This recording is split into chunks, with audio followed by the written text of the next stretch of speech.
Good morning everybody and welcome to this webinar, Tax Cases in Practice. Hope you're all well this morning and that you're going to enjoy today. My name is Ian Fletcher and I'm here to introduce Kevin Igo from 2020 Tax Fee Protection. Good morning, Kevin. Good morning, Ian. Good morning, everybody. And we've got a 1 hour webinar. You're really going to enjoy this. Kevin and I have been through some of these tax cases. You might not think that tax cases will be exciting, but Kevin's brought along some absolute belters today. And one or two of them are going to scare one or two of you listening, I can promise you, because they scared me. And one or two of them are absolute gems when you're talking about tax investigations and you've got the revenue investigating a client. Some of this is absolutely fabulous. Promise you, great hour coming up. But Kevin, talk to us about an overview of what we're going to do, and then we'll have a look at some relevance and warning slides. Okay, thank you. Well, what we're going to go through this morning is essentially, I think people view tax cases with some trepidation.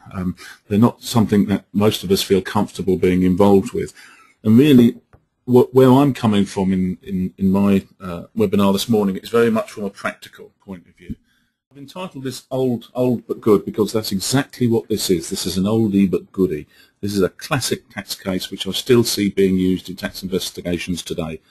And it's one that people should be familiar with the bare bones of whenever they're dealing with the revenue. Now, if I give you some background to the case, essentially, as Ian says, it was a steakhouse based in Southend, fine town, and they were picked up for inquiry by the revenue. Now, the revenue inspector just started off with the assumption that they were guilty. Statements were made to the clients, Mr. and Mrs. Scott, to the effect of no business accounts were ever correct.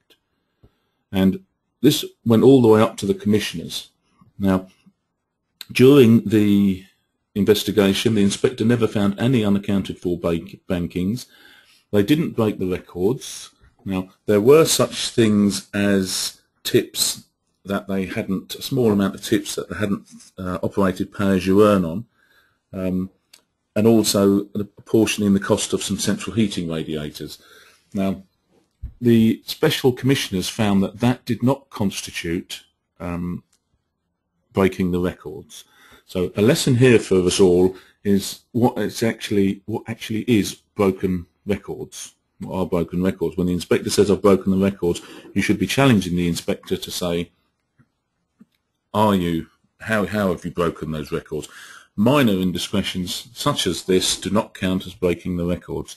Now, furthermore, the revenue undertook a detailed business economics exercise, and this was batted backwards and forwards for ages. And the revenue found absolutely nothing, but still wanted to assess tax.